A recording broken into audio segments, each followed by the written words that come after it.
Waalaikumsalam. Ketua kelasnya disiapkan.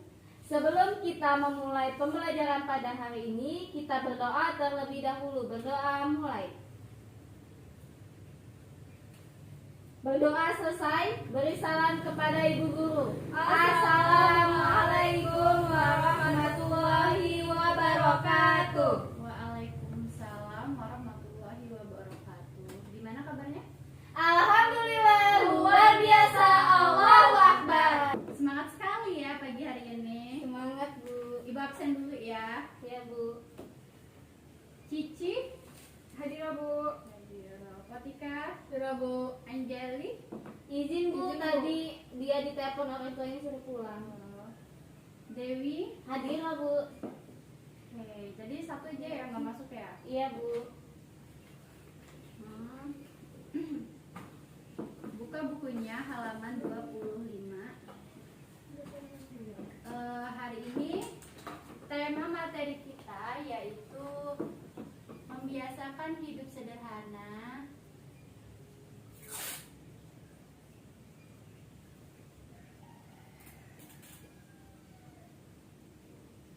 Tema kita pada pagi hari ini yaitu membiasakan hidup sederhana dan menyantuni kaum duafa. Nah, dalam membiasakan hidup sederhana ini di dalam Al-Quran itu sudah dijelaskan di dalam beberapa ayat surat Al-Quran.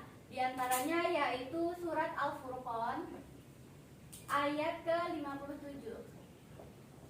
Di mana di ayat tersebut itu dijelaskan bahwasanya kita diperintahkan untuk membiasakan hidup sederhana, yang artinya dan orang-orang yang apabila membelanjakan harta mereka tidak berlebihan dan tidak pula kikir, dan adalah pembelanjaan itu di tengah-tengah antara yang demikian. Artinya apa? Di dalam surat Al-Furqan ayat 67 ini dijelaskan berisi tentang ciri-ciri ibadur rahman. Artinya ibadur rahman itu adalah sifat ibadur rahman itu adalah mereka yang tidak mubazir atau boros, yang artinya kita diperintahkan untuk membiasakan hidup sederhana saja sesuai dengan kebutuhan kita sendiri, berhidup dengan sesuai kebutuhan, bukan sesuai dengan kemauan. Keinginan sama kemauan sama enggak, Bu?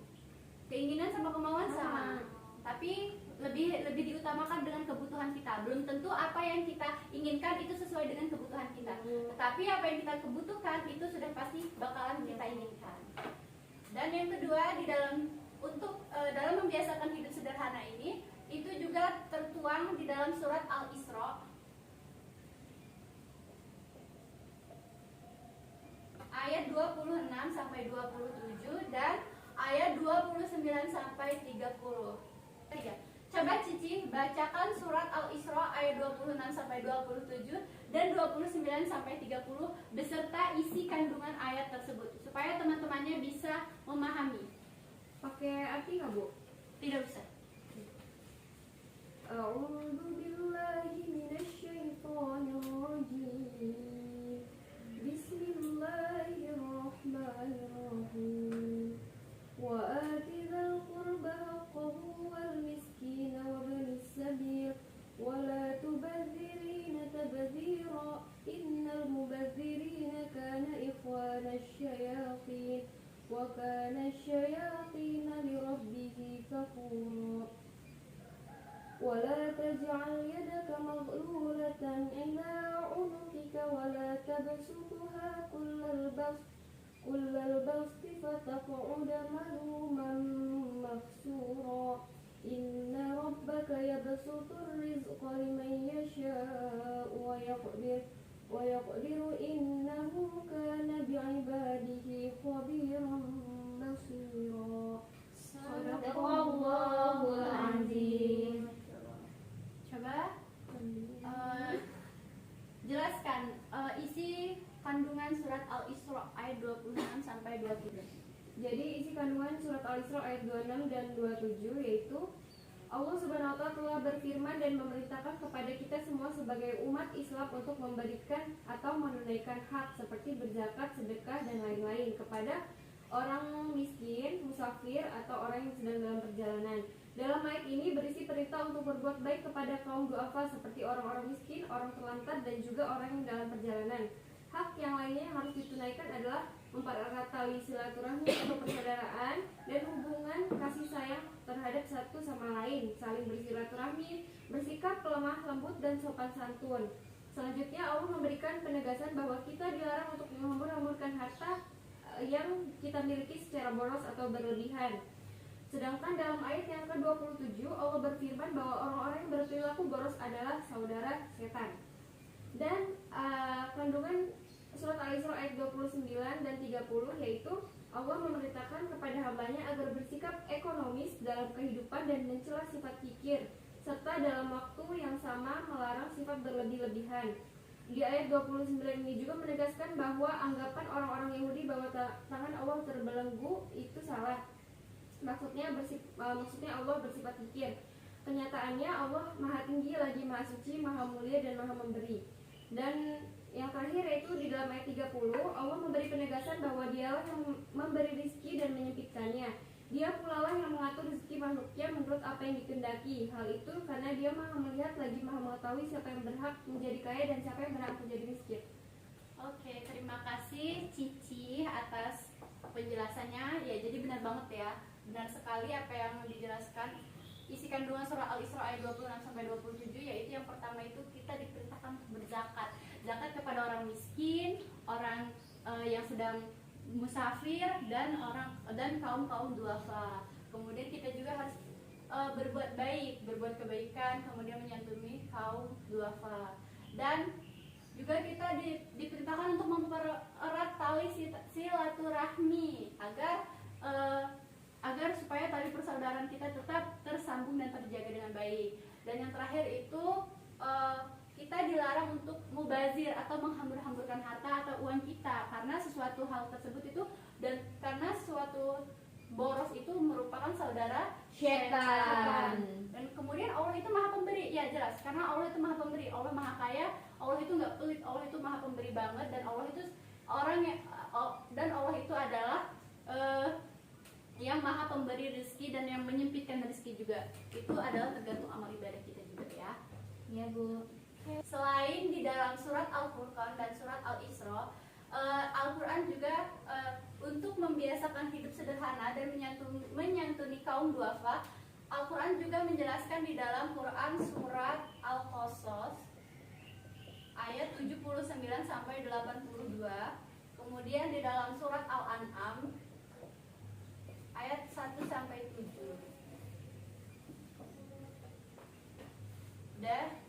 Nah, di dalam kedua surat ini itu juga terdapat kandungan yang dimana kita diperintahkan untuk membiasakan hidup sederhana dan menyantuni kaum duafa.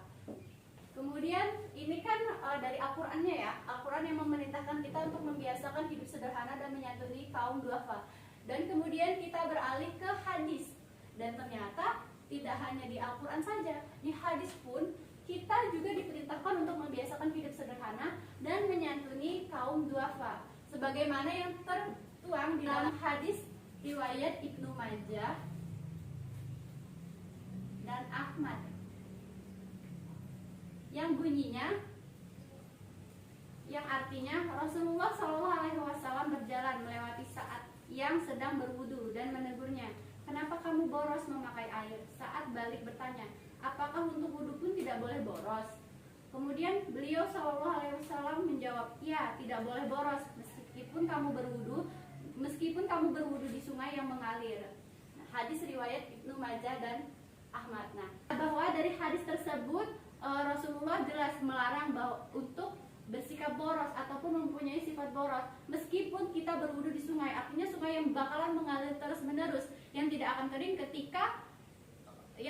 mengering sampai musim kemarau. Nah, jadi artinya memang kita itu tidak boleh boros karena tadi sudah dijelaskan tadi karena boros itu adalah saudaranya setan. Coba Dewi bacakan hadis Bukhari dan Muslim yang meriwayatkan untuk menyantuni kaum duafa. Baik Bu, artinya tangan yang di atas lebih baik daripada tangan yang di bawah, dan mulailah dari orang yang menjadi tanggunganmu.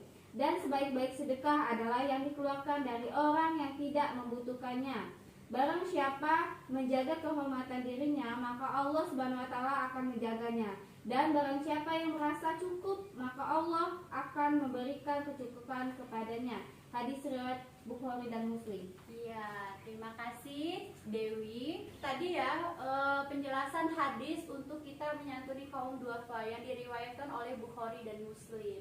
Jadi membiasakan hidup sederhana dan menyantuni kaum duafa itu tertuang di dalam Al-Quran dan hadis, di mana kita diperintahkan untuk hidup sederhana dan menyantuni kaum duafa.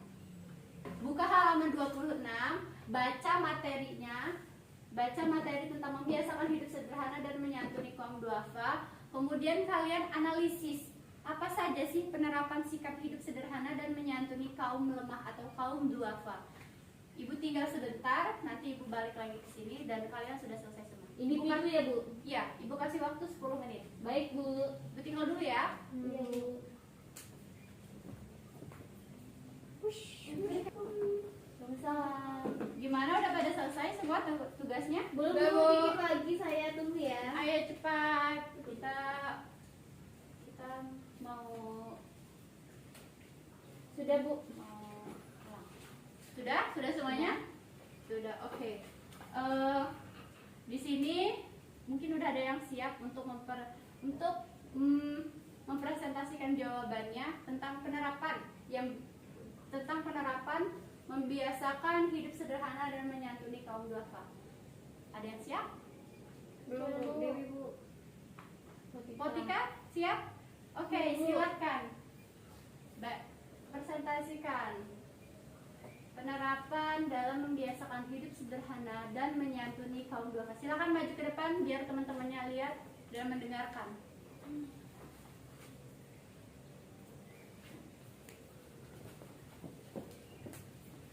Ya, di sini saya akan mempresentasikan tentang penerapan sikap hidup sederhana dan menyantuni kaum duafa. Jadi, yang pertama itu kita harus menanamkan keyakinan bahwa harta itu tidak ada yang abadi, itu hanya titipan Allah sementara.